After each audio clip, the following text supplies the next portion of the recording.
भारत की शिक्षा परंपरा में हमेशा जीवन से जुड़ी सीख को सर्वोच्च स्थान मिला है, जहां हर अनुभव, हर कर्म में ज्ञान छिपा है। गाय, जो केवल पूजनीय नहीं, बल्कि हमारे पर्यावरण, अर्थव्यवस्था और संस्कृति की आधारशिला है। यही वह स्थान है, गौशाला, शिक्षा का नया गुरुकुल।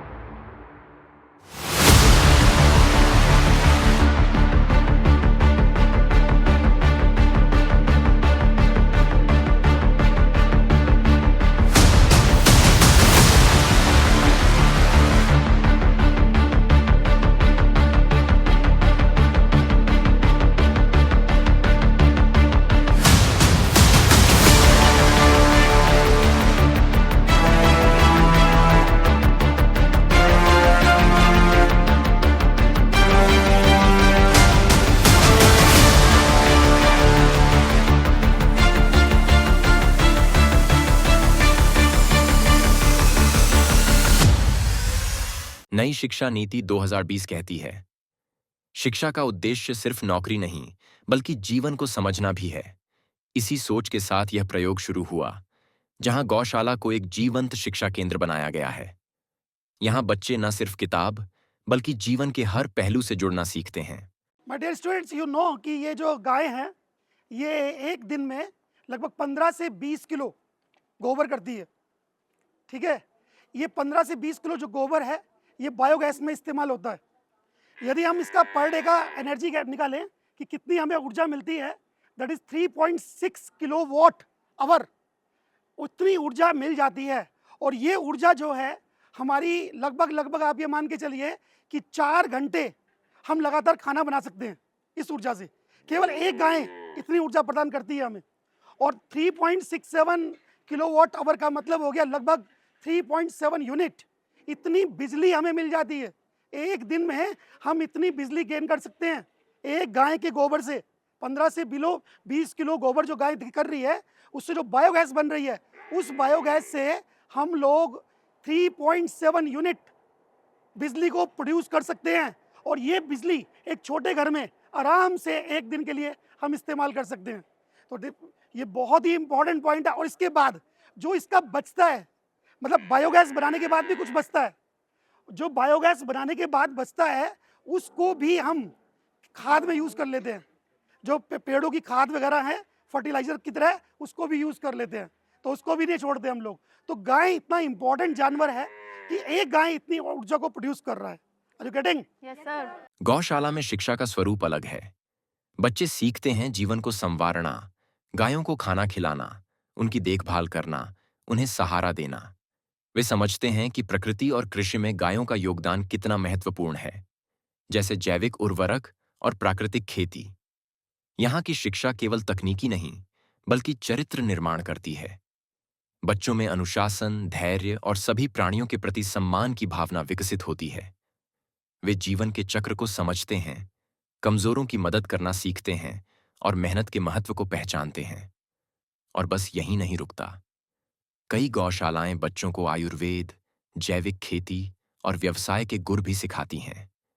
यानी परंपरागत ज्ञान को आज के जीवन में कैसे लागू किया जाए।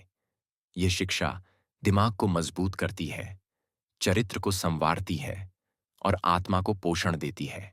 हम बच्चों को एक्टिव लर्निंग सिखाते हैं, किताब से नहीं, कर्म से।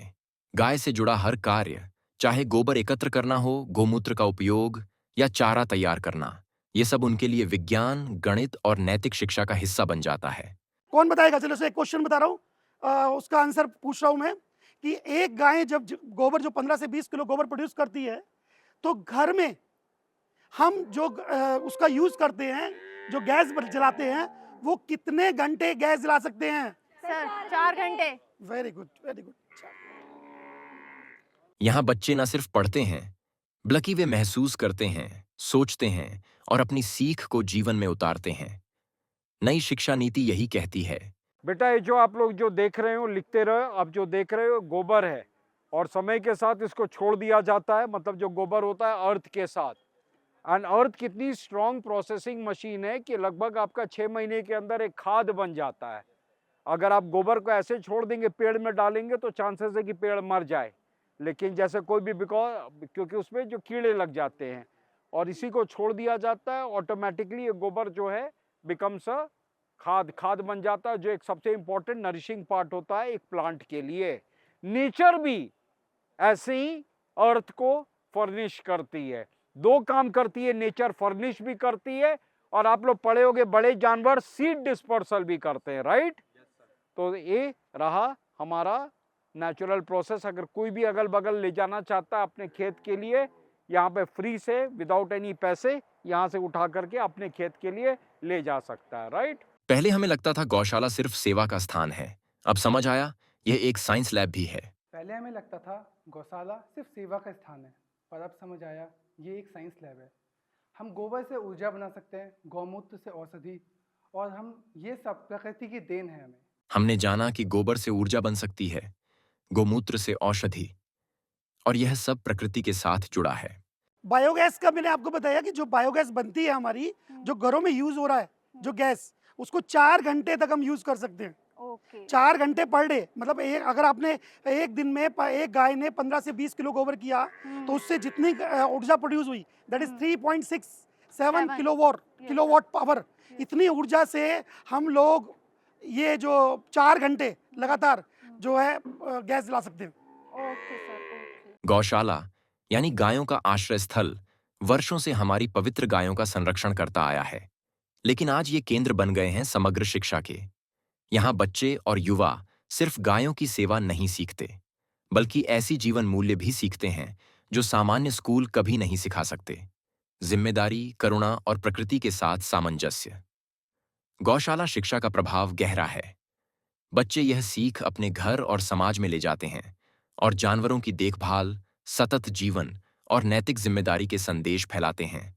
यह केवल शिक्षा नहीं, बल्कि एक आंदोलन है, सहानुभूतिपूर्ण और जागरूक नागरिक बनाने का, जो जीवन की कदर करते हैं। यहाँ शिक्षा विषयों में नहीं बंटी। यहाँ हर विषय एक दूसरे से जुड़ा है।